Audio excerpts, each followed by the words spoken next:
BJP ಚುನಾವಣಾ ಪ್ರಣಾಳಿಕೆಯನ್ನು ಬಿಡುಗಡೆ ಮಾಡಿರುವಂಥದ್ದು ಈ ಬಗ್ಗೆ ಅಂದರೆ ಸಾಕಷ್ಟು ಕೂಡ ಯೋಜನೆಗಳು ಕೂಡ ಘೋಷಣೆ ಮಾಡಿರುವಂಥದ್ದು ಈ ಬಗ್ಗೆ ಮಾತಾಡೋಕ್ಕೆ ಬಿಜೆಪಿಯ ಇದೇ ಮುಖಂಡರಾದಂಥ ಸಿ.ಟಿ. ನಮ್ಮ ಜೊತೆ ಇದ್ದಾರೆ. ಸರ್, ಪ್ರಣಾಳಿಕೆಯನ್ನು ನೋಡಿದ್ರೆ ಏನನ್ಸುತ್ತೆ? ಪ್ರಣಾಳಿಕೆ ಮುಂದಿನ 1000 ವರ್ಷಗಳ ಕಾಲ ಭಾರತ ಯಾವ ಗುರಿಯನ್ನು ತಲುಪಬೇಕು ಅನ್ನುವಂಥ ಒಂದು ಯೋಜನೆಯನ್ನು ಸಂಕಲ್ಪ ಪತ್ರದಲ್ಲಿ ಪ್ರಸ್ತಾವಿಸಿದ್ದಾರೆ. ವಿಶೇಷವಾಗಿ 4 ಜಾತಿಗಳು ಅಂದರೆ ಯುವ, ಮಹಿಳಾ, ಬಡವ ಮತ್ತು ರೈತ, ಈ 4 ಜಾತಿಯ ಬಗ್ಗೆ ಪ್ರಸ್ತಾಪ ಮಾಡಿದ್ದಾರೆ. Dignity of life, quality of life ಬಗ್ಗೆ ಪ್ರಸ್ತಾಪ ಮಾಡಿದ್ದಾರೆ. ಯುವಕರು ಉದ್ಯೋಗ ಸೃಷ್ಟಿ ಮಾಡೋದಕ್ಕೆ ಸ್ಟಾರ್ಟಪ್ಗಳ ಬಗ್ಗೆ ಪ್ರಸ್ತಾಪ ಮಾಡಿದ್ದಾರೆ. ಮುದ್ರಾ ಯೋಜನೆಯ ಲೋನನ್ನು ವಿಸ್ತರಣೆ ಮಾಡುವುದರ ಬಗ್ಗೆ ಪ್ರಸ್ತಾಪ ಮಾಡಿದ್ದಾರೆ. ಒಟ್ಟಾರೆಯಾಗಿ ನಮ್ಮ ಸಂಕಲ್ಪ ವಿಕಸಿತ ಭಾರತದ ಸಂಕಲ್ಪ. ಕೇವಲ ಅಧಿಕಾರ ಹಿಡಿಯೋದು ಮಾತ್ರ ನಮ್ಮ ಗುರಿಯಲ್ಲ. ನಮ್ಮ ಗುರಿ ಭಾರತ ವಿಶ್ವಗುರು ಆಗಬೇಕು, ಅಭಿವೃದ್ಧಿ ಹೊಂದಿದ ಭಾರತ ಆಗಬೇಕು, ಬಡತನ ಮುಕ್ತ ಆದ ಭಾರತ ಆಗಬೇಕು, ಸಾಮಾಜಿಕವಾಗಿ ಅಸ್ಪೃಶ್ಯತೆ ಇಲ್ಲದೇ ಇರತಕ್ಕಂಥ ಭಾರತ ಆಗಬೇಕು, ಜಾತೀಯತೆಯಿಂದ ಮುಕ್ತವಾಗಿರ್ತಕ್ಕಂಥ ಭಾರತ ಆಗಬೇಕು. ಅದರೆಲ್ಲದರ ಒಂದು ಆಶಯವನ್ನೇ ಸಂಕಲ್ಪ ಪತ್ರದಲ್ಲಿ ಪ್ರಸ್ತಾಪಿಸಿದ್ದಾರೆ.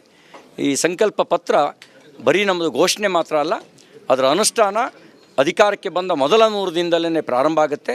ಸಂವಿಧಾನಕ್ಕೆ ಬಲ ಕೊಡುವಂಥ ಕೆಲಸ ಈ ಸಂಕಲ್ಪ ಪತ್ರದಲ್ಲಿದೆ. ಒನ್ ನೇಷನ್ ಒನ್ ಎಲೆಕ್ಷನ್ ಕೂಡ ಪ್ರಸ್ತಾಪ ಮಾಡಿರುವಂಥದ್ದು ಇದೊಂದು ರೀತಿಯಲ್ಲಿ one nation one election along with common civil code. One nation one election ಬಗ್ಗೆನೂ ಪ್ರಸ್ತಾಪ ಮಾಡಿದ್ದಾರೆ. ಅದ್ರ ಜೊತೆಗೆ ಡಾಕ್ಟರ್ B.R. ಅಂಬೇಡ್ಕರ್ ಅವರು ಪ್ರಸ್ತಾಪಿಸಿದಂಥ ಸಮಾನ ನಾಗರಿಕ ಸಂಹಿತೆಯ ಅನುಷ್ಠಾನದ ಬಗ್ಗೆಯೂ ಕೂಡ ಸೂಚ್ಯವಾಗಿ ನಮ್ಮ ಪ್ರಧಾನಮಂತ್ರಿಗಳು ಪ್ರಸ್ತಾಪ ಮಾಡಿದ್ದಾರೆ. ಇದಕ್ಕೂ ಏನಂದರೆ ಯಾವ ರೀತಿ ವ್ಯತ್ಯಾಸ ಕಂಡು? ಕಾಂಗ್ರೆಸ್ ಪ್ರಣಾಳಿಕೆ ಜನರನ್ನು ಹರಕೆ ಕುರಿ ಮಾಡೋದು. ಹರಕೆ ಕುರಿ ಮಾಡೋದು ಗೊತ್ತಾ ನಿಮಗೆ? ಕುರಿನ ತಗೊಂಡೋಗಿ ಬಲಿ ಕೊಡೋಕ್ಕೆ. ಕಾಂಗ್ರೆಸ್ ಪ್ರಣಾಳಿಕೆ ಈಗ ವೋಟ್ ತಗೊಂಡು ಆಮೇಲೆ ನಮ್ಮನ್ನು ಬಲಿ ಕೊಡೋದು. ಕಾಂಗ್ರೆಸ್ನಲ್ಲಿ ಕುಟುಂಬಕ್ಕೆ 1 ಲಕ್ಷ ಅಂತ ಆ ರೀತಿ ಎಲ್ಲ ಜನಪ್ರಿಯ ಯೋಜನೆ ಘೋಷಣೆ ಮಾಡಿತ್ತು. ನೋಡಿ, ಇದು ಅಭಿವೃದ್ಧಿ ಅಂತ ಹೇಳಿ ನೋಡಿ. ಅಂದರೆ ಗರೀಬಿ ಹಟಾವ್ ಅಂತ 50 ವರ್ಷದಿಂದ 55 ವರ್ಷದಿಂದ ನಾನು ಹುಟ್ಟೇ ಇರಲಿಲ್ಲ ಆವಾಗ ಕೂಗಿದೆ ಹೇಳಿದ ಘೋಷಣೆ. ಗರೀಬಿ ಹಟಾವ ಆಯಿತು. ಯಾರ್ದು? ಕಾಂಗ್ರೆಸ್ಸಿಗರದ್ದು. ಒಬ್ಬೊಬ್ಬ ಸಂಸದನ ಮನೆಯಲ್ಲಿ 300 ಕೋಟಿ 400 ಕೋಟಿ ಎತ್ತಿನ ಗಾಡೀಲಿ ಬರ್ತಾ ಇದ್ದವ್ರು 5,000 ಕೋಟಿ 6,000 ಕೋಟಿಯ ಓನರ್. ಅವರ ಬಡತನ ದೂರ ಆಯಿತು. ಇದು ಸಿ.ಟಿ. ಅವರ ಹೇಳಿಕೆ. ಅವ್ರು ಹೇಳ್ತಾ ಇರುವಂಥದ್ದು ಕೇವಲ ಚುನಾವಣೆ ಅಂತಲ್ಲ, ಇದು ಅಭಿವೃದ್ಧಿ ದೃಷ್ಟಿಯಿಂದ ಈ ಒಂದು ಪ್ರಣಾಳಿಕೆ ಇರುವಂಥದ್ದು. ಮತ್ತು ಕಾಂಗ್ರೆಸ್ನ ಪ್ರಣಾಳಿಕೆ ಕುರಿಯನ್ನು ಬಲಿ ಕೊಡುವಂಥ ಅರಕೆ ಕುರಿ ಅಂತ ಮಾಡುವಂಥ ರೀತಿಯಲ್ಲಿ ಕೂಡ ಮಾಡ್ತಾರೆ ಅಂತ ಹೇಳುವ ಮೂಲಕ ಕಾಂಗ್ರೆಸ್ ತಿರುಗೇಟನ್ನು ಕೊಟ್ಟಿರುವಂಥದ್ದು. ಕ್ಯಾಮರಾ ಪರ್ಸನ್ ಮಧು ಜೊತೆ ವಿಜಯ ಜನ, Republic TV, Bengaluru. Captain Arjun ಕೊಂದಿದ್ದು ಯಾರು? ಅವ್ರ ನರೇಟಿವ್ ಎಲ್ಲಿ ತಂದಿಟ್ಟಿದ್ದಾರೆ ಅಂತಂದ್ರೆ ಸಂಪತ್ತನ್ನ ಹಂಚಿಬಿಡೋದು ಅಂತ. ಇದು ಸ್ಟುಡಿಯೋ ಟಿಪ್ಪು ಜಯಂತಿ ಮಾಡಕ್ಕೆ ಅವ್ರಿಗೆ ಖಂಡಿಸಿದ್ರು. Very nice.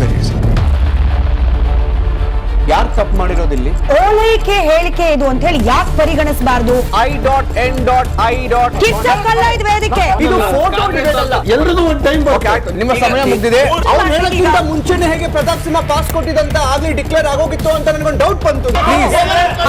ಸಾಕು ನಿಲ್ಸಿ. ಕೆಟ್ಟ ಪದ ಬಳಕೆ ಕಾಂಪಿಟೇಷನ್ ಇಟ್ಟಿಲ್ಲ ನಾವಿಲ್ಲಿ.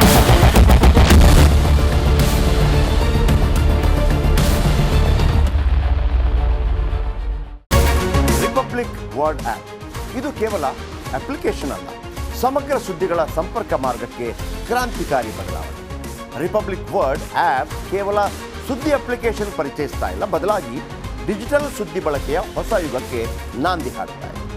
ಇದೊಂದು ಬ್ರೇಕಿಂಗ್ ನ್ಯೂಸ್, ಪ್ರಭಾವಶಾಲಿ ಕಾರ್ಯಕ್ರಮಗಳಿಗೆ ಗಟ್ಟಿಯಾದ ನ್ಯೂಸ್. ಇಲ್ಲಿ ಕೇವಲ ತಾಜಾ ಸುದ್ದಿ, ಅದರ ನೇರ ಪ್ರಸಾರ ಮತ್ತು ಚರ್ಚೆಗಳಿಗೆ ಮಾತ್ರ ಅವಕಾಶ. ರಿಪಬ್ಲಿಕ್ ವರ್ಲ್ಡ್ ಆ್ಯಪ್ ಡೌನ್ಲೋಡ್ ಮಾಡಿಕೊಳ್ಳಿ. ಗೂಗಲ್ ಪ್ಲೇ ಸ್ಟೋರ್ ಮತ್ತು ಆಪಲ್ ಆ್ಯಪ್ ಸ್ಟೋರ್ನಲ್ಲಿ ಲಭ್ಯವಿದೆ.